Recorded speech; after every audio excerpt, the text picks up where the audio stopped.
Olá, bom dia! Sejam muito bem-vindos mais uma vez a este nosso podcast. Que você se sinta já, desde as primeiras horas do dia, abençoado por Deus. Acolha esta bênção com gratidão e alegria. Sexta-feira, 19 de julho de 2024. Os nossos parabéns, acompanhados das nossas orações para os aniversariantes do dia, Isadora Pimenta e Silveira Godoy. Deus abençoe. Este podcast é um oferecimento. Cartório Fujivara. Desde 1949, prestando os melhores serviços em Londrina e região. Conte com a gente. Hotel Eldorado Flat. A sua hospedagem na principal avenida de Contagem, Minas Gerais. Passando por aqui, fique com a gente. Os contatos dos nossos apoiadores estão na descrição deste podcast. E na enciclopédia bíblica de hoje vamos falar um pouco das vinhas e da colheita das frutas em geral. Quando e como era nos tempos bíblicos?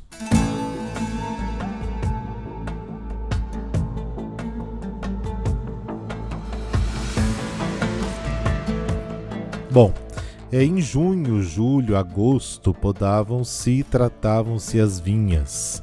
Isaías capítulo 5 e Marcos capítulo 12 nos dão ideia de como se plantava uma vinha.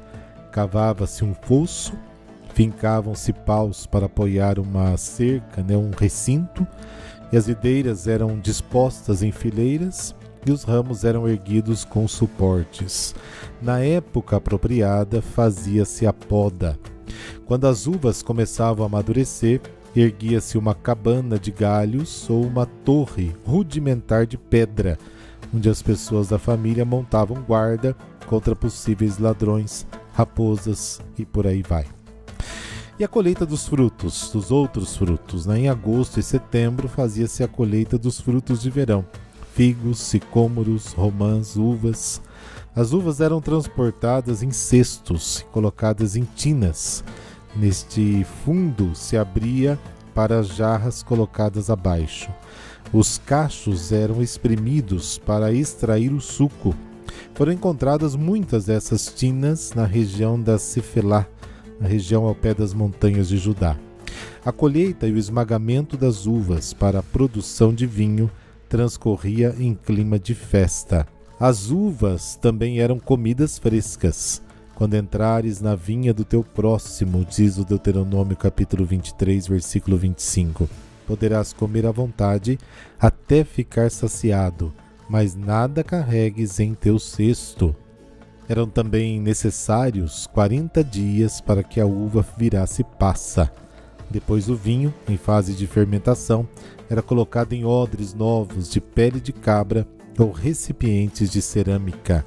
Em alguns lugares, a produção de vinho tornou-se uma espécie de indústria.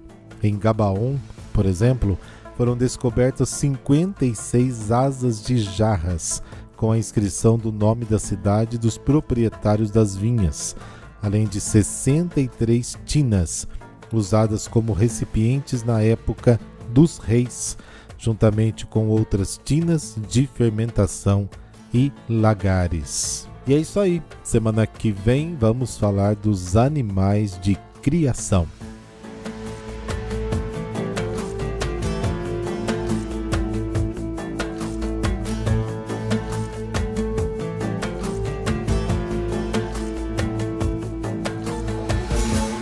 No Evangelho de hoje, veremos de perto muitos conflitos entre Jesus e as autoridades da época.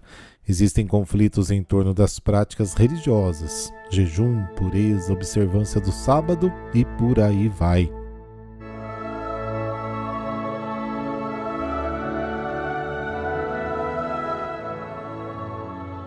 Pelo sinal da Santa Cruz, livrai-nos Deus, nosso Senhor, dos nossos inimigos.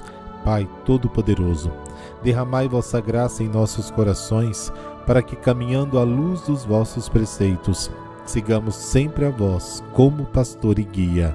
Amém.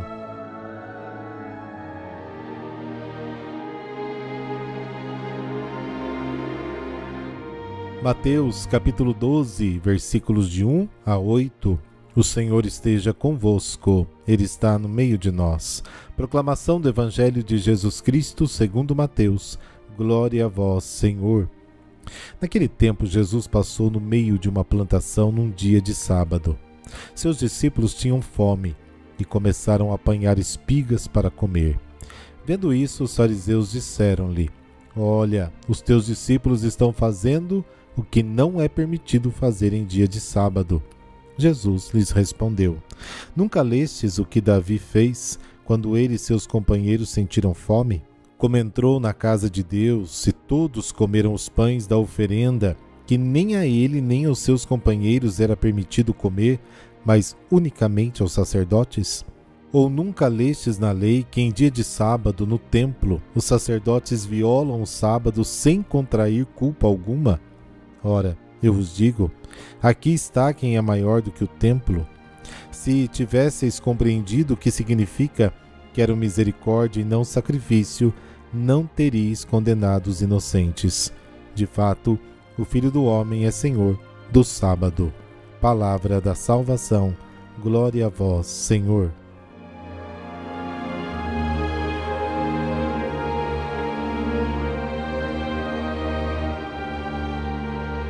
Jesus reconduz o sábado à sua verdadeira função de espaço da ação de Deus na história do homem. A verdadeira medida da observância do sábado, ou seja, da relação com Deus, não é o culto com todas as suas prescrições, mas a misericórdia que se manifesta nas obras de amor para com aqueles que precisam. Jesus é o Filho do Homem, o Senhor do sábado. É o mensageiro de Deus autorizado a dizer-nos o que Deus quer, o que Ele não quer, o que é mais importante e o que não é tão importante. Para Deus, a realidade mais importante é a pessoa. O homem é mais importante que o templo e mais importante que o sábado. Os fariseus daquela época e de todos os tempos partiram de um princípio que parece absolutamente certo, mas que está completamente errado. Deus é superior ao homem, portanto a honra de Deus vem primeiro, depois o bem do homem. Bom, com relação a este raciocínio está a crença de que a honra de Deus, que é amor, pode estar em conflito com o bem do homem. A glória de Deus, porém, é sempre o bem do homem, como nos lembra Santo Irineu. A glória de Deus é a vida do homem. O senhorio de Deus, Senhor do sábado, se manifesta no amor e, portanto, a verdadeira observância do sábado deve ser uma celebração do amor a Deus através do homem e do homem para com o seu próximo e juntos a Deus. A religião não está na observância seca e obsessiva da lei, mas em acolher a misericórdia de Deus e dá-la aos outros. Os fariseus não têm piedade dos discípulos de Jesus que estão com fome. A misericórdia que se preocupa com a fome do próximo é mais importante que o sacrifício. Misericórdia eu quero, diz o Senhor, e não o sacrifício. O mandamento do amor é o critério pelo qual todos os outros devem ser avaliados. Ou são manifestações do amor, ou decaem, ou simplesmente estão fora. O sábado, ou domingo para nós cristãos, deve ser o dia da misericórdia, o dia da acolhida, o dia de dar-se.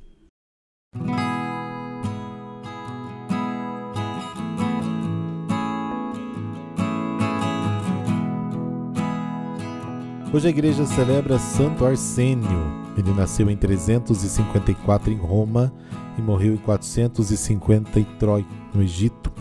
Pertencia a uma família nobre romana que o educou na fé cristã.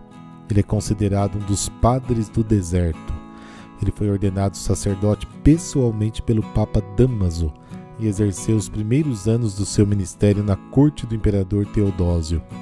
Em 383, o imperador lhe pediu que assumisse a educação dos seus filhos, Honório e Arcádio, em Constantinopla. Ali permaneceu por 11 anos, até 394, quando teve uma profunda crise espiritual, porque tinha uma grande vontade de renunciar ao mundo. Um dia, em oração sobre o que deveria fazer, ele ouviu uma voz dizendo: Arsênio, deixe a companhia dos homens e será salvo. Ele foi então secretamente para Alexandria, lá no Egito, e foi rapidamente para o deserto de Sétis, pedindo para ser admitido entre os solitários que viviam lá. O abade, sabendo da vida de nobreza e de luxo que Arsênio vivia, impôs-lhe uma grande provação. Jogou a comida no chão e disse-lhe: coma. Arsênio agradeceu ao abade e se ajoelhou para pegar sua comida. Todos ficaram impressionados com o seu bom temperamento e humildade. É claro que o abade não deixou que comesse aquela comida do chão, era apenas uma prova para saber da sua humildade. Na época, essa era uma prática comum para testar a disposição e desejo de entrega de uma pessoa. Com a sua atitude, Arsênio provou que estava apto para uma vida de mortificações e foi então admitido.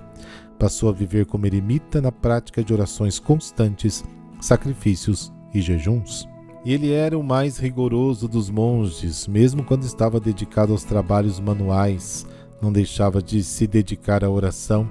Ele se distinguia por seu desejo de que nada interrompesse a sua união com Deus. Quando depois da sua procura o seu local de retiro foi encontrado, ele se recusou a voltar à corte e ser conselheiro do seu ex-aluno, o imperador Arcádio. O povo buscava nele conselhos e paz espiritual. Uma tribo da região invadiu o mosteiro e Santo Arsênio se refugiou em uma gruta e lá viveu isolado entre os anos 434 e 450. Apenas nos últimos anos da sua vida aceitou que poucos discípulos o acompanhassem. Morreu em 450, perto de Mênfis. Oremos. Santo Arsênio, vós que deixastes todas as vitórias do mundo para serdes vitorioso somente em Deus, intercedei para que alcancemos a graça dessas santas virtudes que tivestes. Que o silêncio seja mantido quando nos insultarem e que o amor supere todos os obstáculos. Amém. Abençoe-vos o Deus Todo-Poderoso, Pai, Filho e Espírito Santo. Amém. Boa sexta-feira para você e um final de semana abençoado. Até amanhã.